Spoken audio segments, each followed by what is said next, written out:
when people came across him and were like, "What are you doing?" "I'm getting the Ender Dragon as a pet." People think he is very, very intimidating. He's really not. If you watch from his perspective or watch long enough, you see both the, "Hey, I have the Ender Dragon as a pet," and also,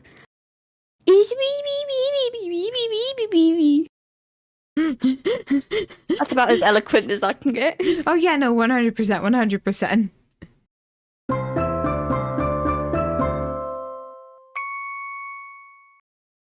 Sing to me, Polymnia, muse of geometry, and tell me of the goat and the engineering masterminds he creates, which allow the hive mind to flourish and thrive. Sing of the perimeter and the tunnel bores, which lead to the earth as well as the sky. Welcome to FanDive. My name is Chaos. Hi, my name is Andy. And today we're talking about the GOAT, DocM77 himself. I love the goat. I love him. I love the goat. If anything happens to him, everyone will die, and I'm leaving. You shall simply cease to exist from the internet. Now, we've talked about you having a giant painting of Doc behind you before, right? I have.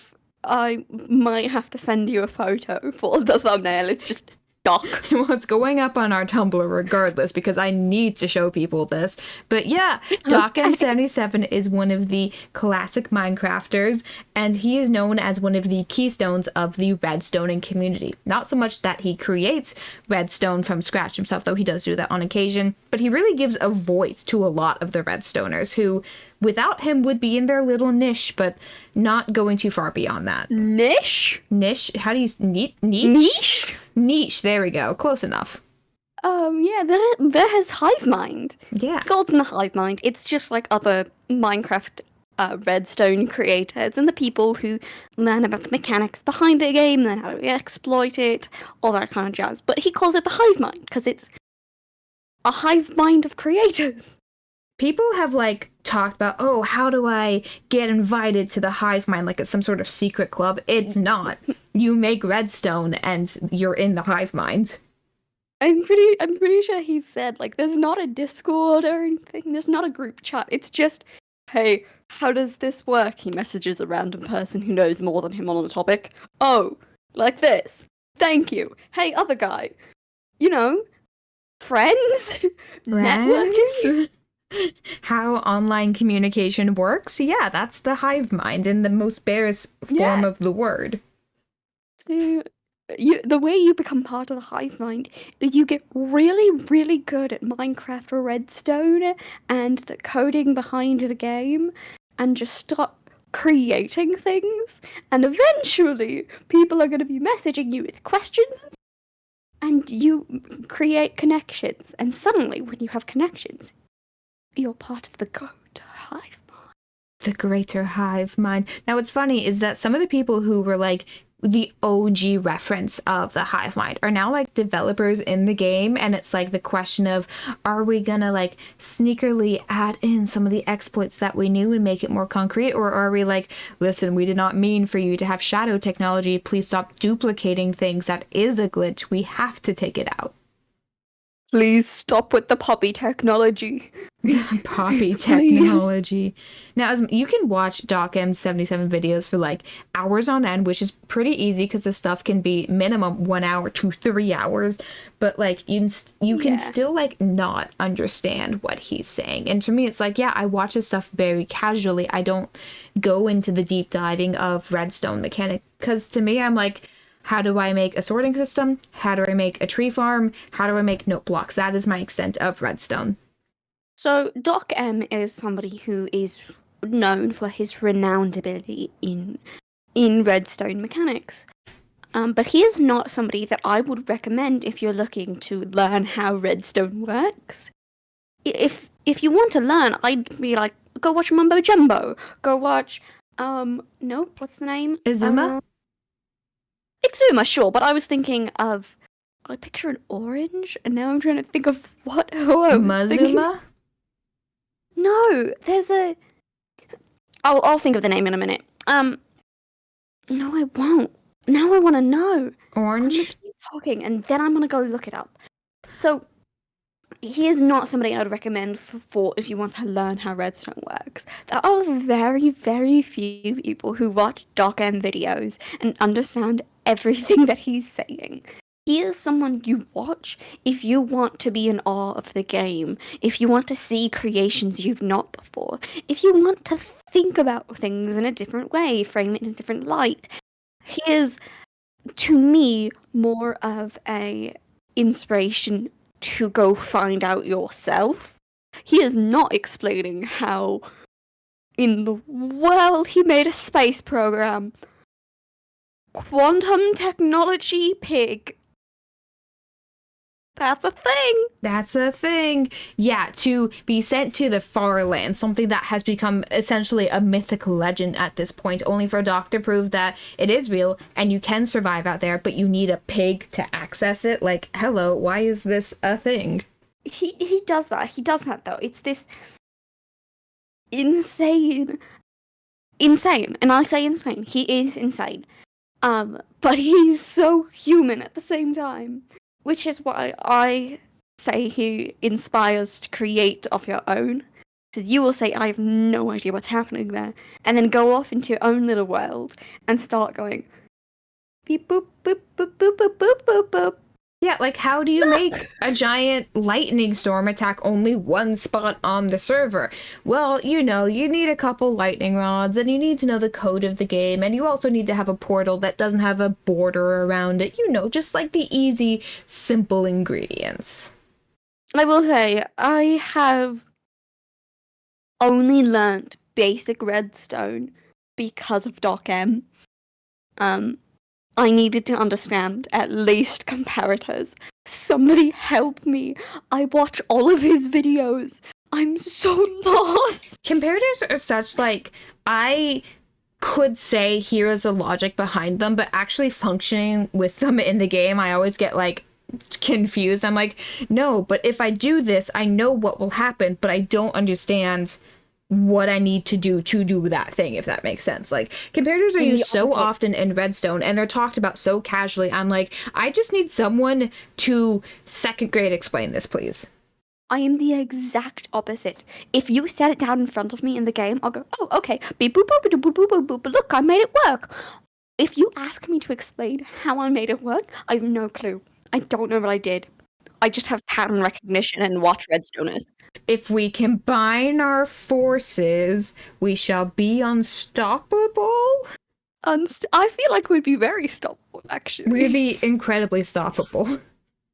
We should talk about what GOAT stands for, because we brought that up at the start of the episode. What is GOAT? Why do we call it GOAT? So, GOAT stands for greatest of all time. In our world. In the typical sense, it's greatest of all time, which is why he was first started to call the GOAT, because he was the greatest of his kind. And he started in like Minecraft and then moved to Hermitcraft and has continued to make mind-boggling things. But he changed it to be more of an acronym. It's always an acronym. But you know what I mean. Grind, optimize, automate together, or grind, optimize, automate, thrive. It was originally Thrived, and then when the HIVEMIND got really involved in Season 9, I believe it got switched over to Together. He still uses both. They're both correct, yes, but like when he plays the GOAT song that was made for him, it's Together. He's insane! No, it's actually both in the song. Oh, it starts with Thrive and switches to Together. Well, it's insane. Who needs a rock anthem as an intro? Everyone does, clearly. I mean, at least I can name 2 hermits off the top of my head that have them, so, like... But I feel like, let's talk about his seasons, because you can say so much about Doc the Redstone Master, and it gives such a technical point of view. But Doc does lore, and he does a lot of it in terms of, like, Hermitcraft. This man is insane. He creates these worlds, he creates these areas, these machines, these sections, and he says, there's a story behind this, by the way. Most prominent in my head for reasons I love the GOAT.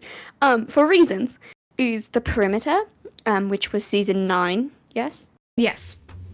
That was last season. Season 9, he used the World Eater, carved it out, and then had this story framing of being basically an archaeologist, uncovering this ancient goat city, and learning about it. And how the goat came to be. The goat was prophesied to come and save them and all that jazz. But and all the murals, awesome all the murals. I have some of those videos just like saved to watch again in the background whenever I need something to brighten up my day. I love the concept of the murals. Like, we can talk so much about, like, yes, this lore of this ancient civilization, but the murals were given in by the fans. The fans made them, and they made them to specifically fit the perimeter. And Doc started working on them. And then at the end of the season, when Hermitcraft as a whole was talking to Mojang Minecraft to get Hermitcraft uploaded as a map for people to have easier access to off of the website, it was like, hey, Doc, you have religious imagery in your base, and there's specific rules about that in terms of like what my God. Yeah, and they changed it for him. They allowed the murals to still be on the Hermitcraft server, and it was that originally would not have happened. The person I was thinking of was Ilmango. Oh, there we go. Yes. You figured it out. Good. I was thinking of Ilmango.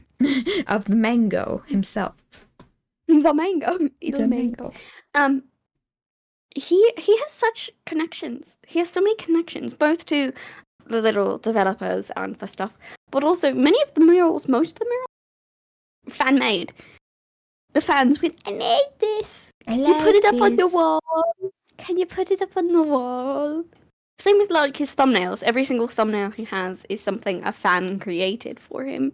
Oh, and he is now, as of this point in time, there is a pre-sale going on for Doc's trading card deck. Trading cards, air quote. It is a poker deck with art specifically made by a fan that Doc went, I like your stuff. Draw me a deck of cards with that. So part of the reason that I enjoy Doc as much as I do is because he's a very humanized, insane concept, where he is mind-boggling good at what he does, but he also does it in such a chill way. He'll be monotone talking about how to break the world in such a particular way, while also being like, yeah, so this is how you destroy this thing, and convince the game that you're actually both dead and alive at the same time. And look at this art that people made of me! I love them! What? Both? Both at the same time? Both at this. I know some people have a hard time getting into Doc's videos, not just because they're long, but also he doesn't have a very notice me now voice. He does keep it very, I don't say monotone, but very singularly pitched. And you could say, oh, that's because like German was his first language, but also it's just an older style of YouTube video. He didn't change with the times. He still very much reflects that like we're sitting down and we're recording and we're talking. We're not trying to make a spectacle out of things. Because he's not trying to be the most popular creator. He's trying to find what works for him. And he has changed along the years, but he's also done what works for him and what's fun for him and also engages the audience. He doesn't need a massive audience. I say he has, what, 1 million?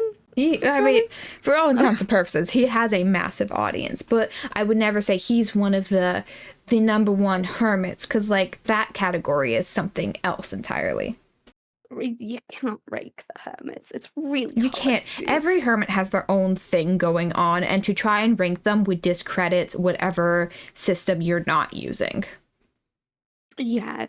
So Doc is popular because he is well connected, I will say. I think that's part of why he has the popularity he does, is because he has such fun interactions with people and will make stuff, but while he's making these things that you are amazed at, he is also going, this is amazing. And also, my child Docky drew me wings, things. And also, look at my other YouTuber friend. They helped create this idea, and they touched my bush. Yes, I think there's two very interesting perspectives we can talk about Doc with, because there is this like intimidating redstone mastermind who can destroy worlds, and then there's, yeah, we stuck a goat up in the sky because he was trying to figure out who was stealing his diamond blocks during a court meeting that wasn't even about him. Oh, this poor man. This poor man. It breaks this very intimidating structure around him that, like, they're just friends goofing off. Because of the way he speaks, because he has a more gruff voice, and because he does create insane things such as world eaters, when you're watching other people's videos and see him, you think, oh my goodness, that's a terrifying man. Like, when people came across him and were like, what are you doing? I'm getting the Ender Dragon as a pet. People think he is very, very intimidating. He's really not. If you watch from his perspective or watch long enough, you see both the, hey, I have the Ender Dragon as a pet, and also,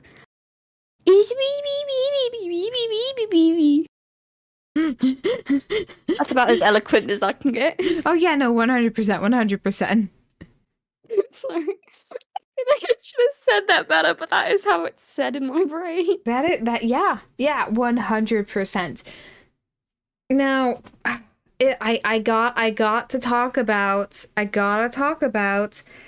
the Ore Snatcher. We have to. We are currently existing in Season 10 of Hermitcraft. The Ore Snatcher has been bothering DocM77 for months now, and we don't know who it is. We have reason to believe it's a couple people, but no one can actually have a concrete answer on that. He is losing his mind, because DocM iconically uses deep slate diamond ore as basically the building block in his redstone, the stuff to put the redstone on.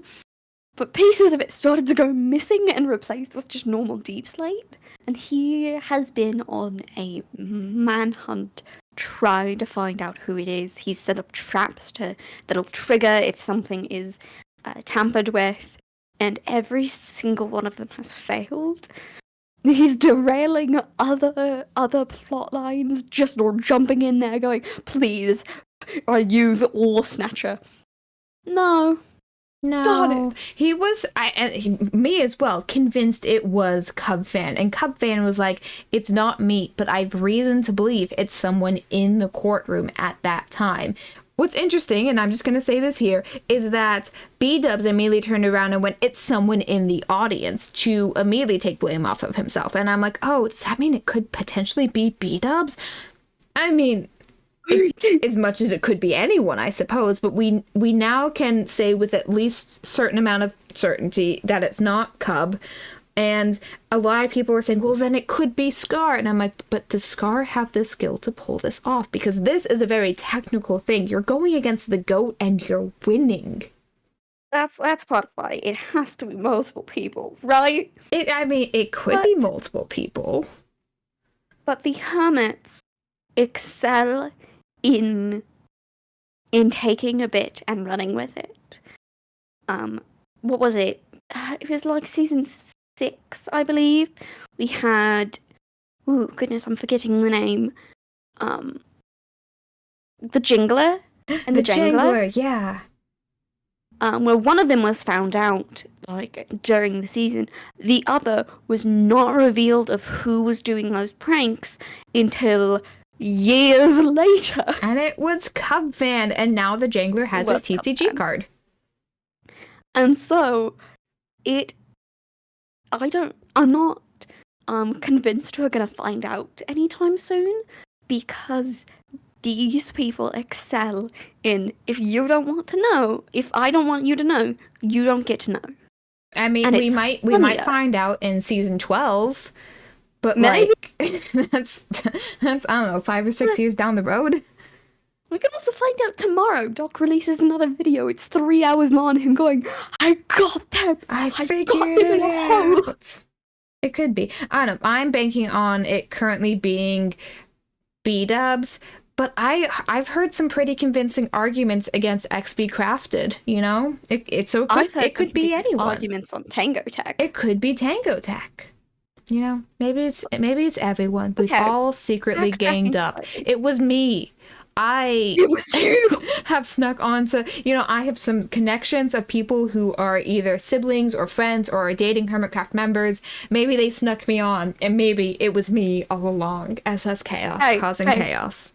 I was in a DocM video once, so... You were in a DocM video once, yeah. So... Cameron, hit me up. Let's cause crimes on Hermitcraft together. Absolutely not. This is absolutely not. I refuse to let that be off. Hear me out. But if we're doing hear me out, Doc is not afraid of shipping. It's only true. Specifically with Ren Dog. Oh my god, wait. And then the other day, it was like his most recent video, maybe one video old at the time of, maybe 2 videos old actually at the time of this episode releasing. Doc literally went up to Ren and was like, yeah, let's give the shippers something that they want. And I'm like, It's the clip is years old at this point, but there is clips of him specifically talking about shipping with Ren and how they would make beautiful babies together. It's true, they would. And like, he's not PG.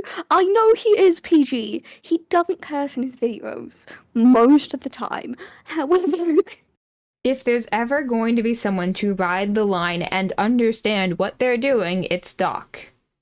I distinctly remember another season 9 video where he was, I don't know how to respond to this without curse words. I've had to redo this intro like 5 times because I keep starting to curse green out.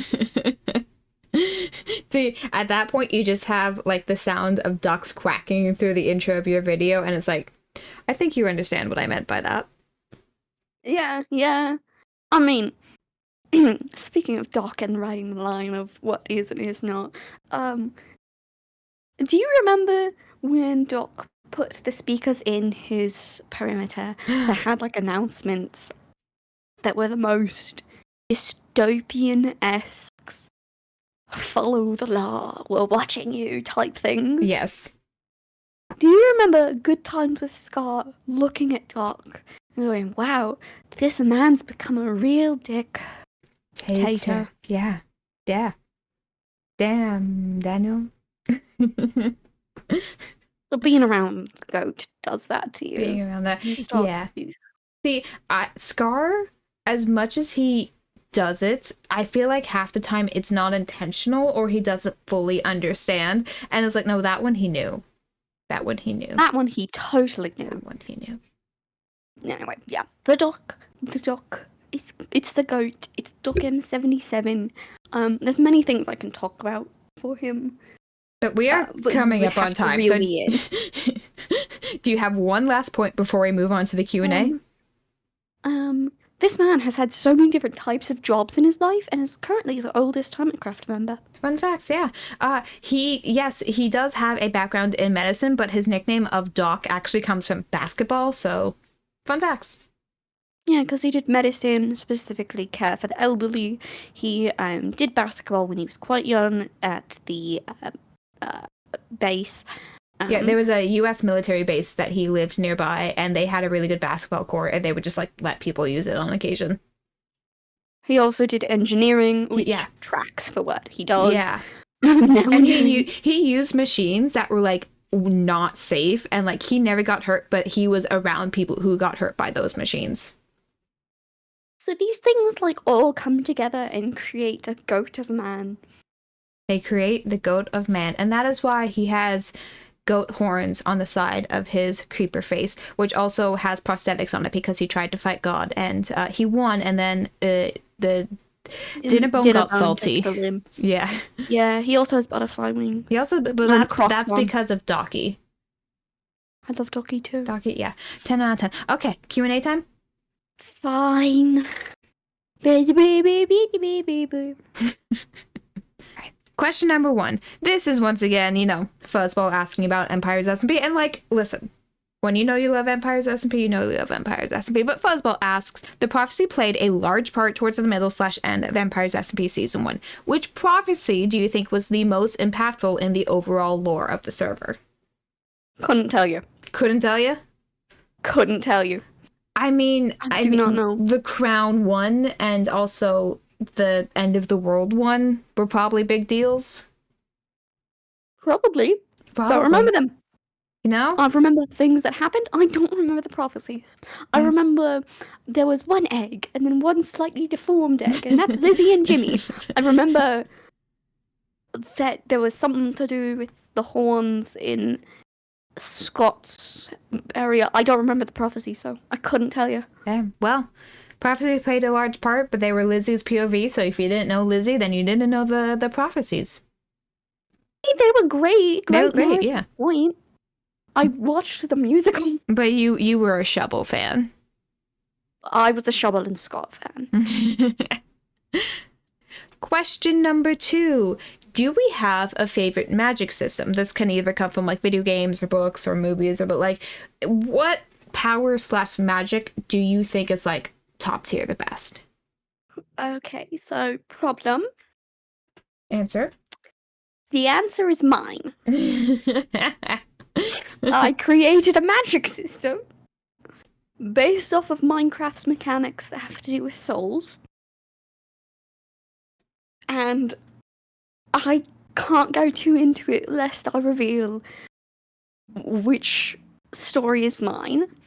However, the answer is I create magic systems by mashing together a bunch of different ones.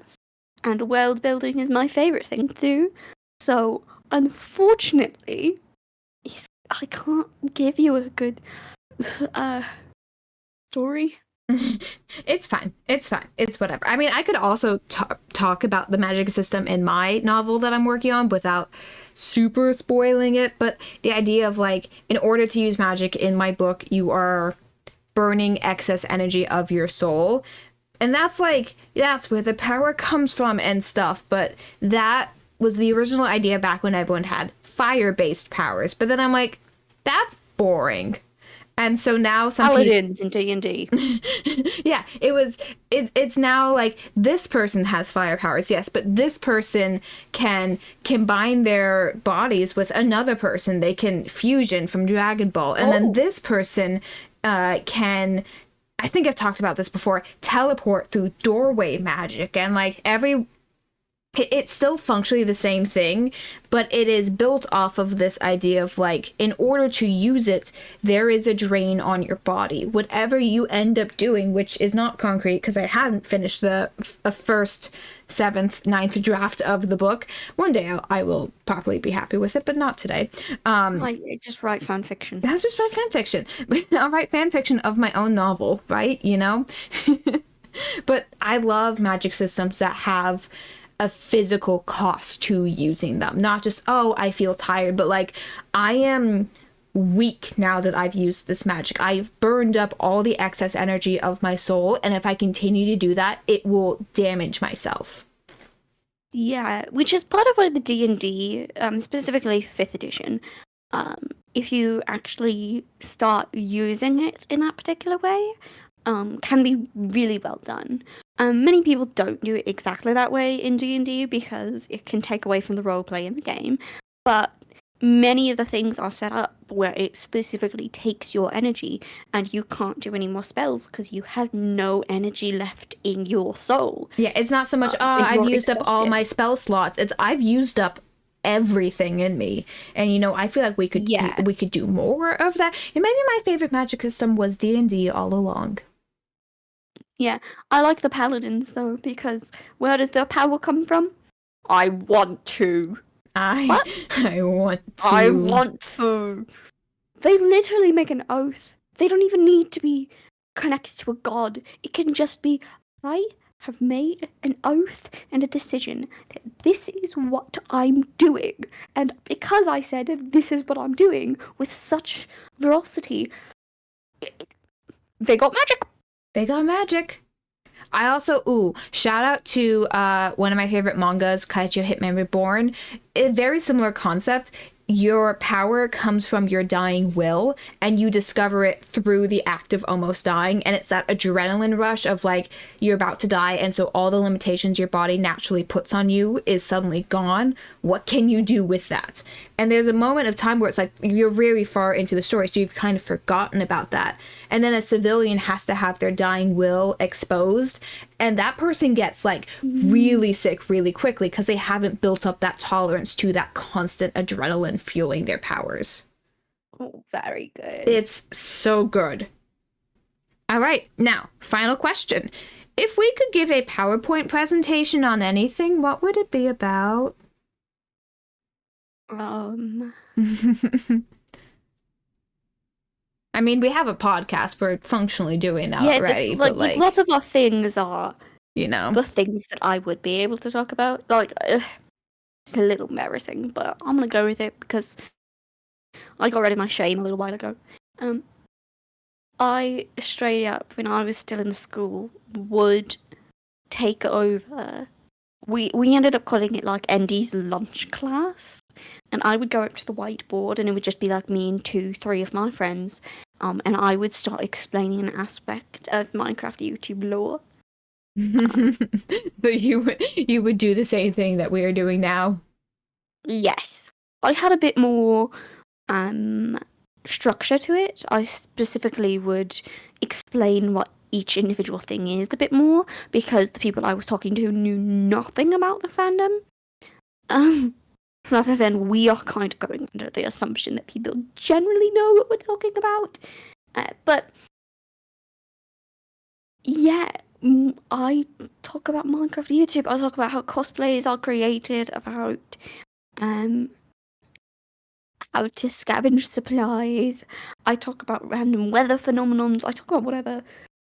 I can't give you an exact answer because there's so many things that I wish I could just give PowerPoint presentations on. See, I have a couple, and they all kind of tie back to anime/manga. I feel like it would be really interesting to do a deep dive into like what Christianity means in Japan, because a lot of the times they've lost or they don't have the context of like certain symbols, and it's like, listen, you know that thing in like Evangelion where there's like that guy is strung up on the cross? That's not meant to be inciting a specific religious motif, but really it just looks cool and like people recognize it as a symbol of thing. And there's also like, why do all these nuns have powers? I don't know, because Catholicism is such a fascinating, like, it's treated like, you know, Buddhists have magical powers like we do in the West. Like, it's this weird cultural exchange of like, we're both missing each other by like 3 feet on the other side. Yeah. And then there's also like, oh, how did who was it? It was the, is it Yu Yu Hakusho? One of, it was either Yu Yu Hakusho or Dragon Ball Z. I think it was Yu Yu Hakusho. The guy who made that was married to the woman who made Sailor Moon, and to talk about their impact on the manga and the greater Japanese media in modern day would be so fascinating to do a deep dive on. I didn't zone out at any of that. Yeah. You know what? Maybe one day when you're sick, when one day when you're out sick and I'm alone, I will just talk about Yu Yu Hakusho for 30 minutes, and no one will stop me. You know, I'm down. I'm down one of these nights when I'm just not feeling well. I just open up my phone. Tell me about the anime. The anime is here, but we are actually going overtime, so that would have to be a later day. You ready to say farewell? I can say farewell. Farewell. Adieu to you and you and you.